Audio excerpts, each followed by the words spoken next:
এবার ত্রিপুরার আগরতলায় ভারতীয় জনতা পার্টির বিজেপির বিশাল প্রতিবাদ মিছিল।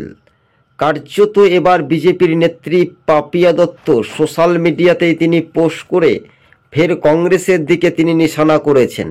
কার্যত হঠাৎ বিজেপির কর্মীদের মধ্যেই রীতিমতো ভিড় দেখা গেলেও পাপিয়া দত্ত তিনি সোশ্যাল মিডিয়াতে পোস্ট করেই রাজনৈতিক মহলে একটা ঝড় তুঙ্গে কংগ্রেস ও বিজেপির মধ্যে।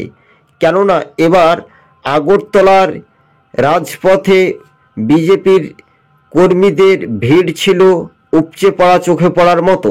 সামনেই এডিসি ভিলেজ নির্বাচনের প্রাক্কালে বিজেপির জয় কতটা সুনির্দিষ্ট হবে, তার সফলতা মানুষ কতটা নির্ভরশীল করবে, এটাই শুধু সময়ের অপেক্ষা।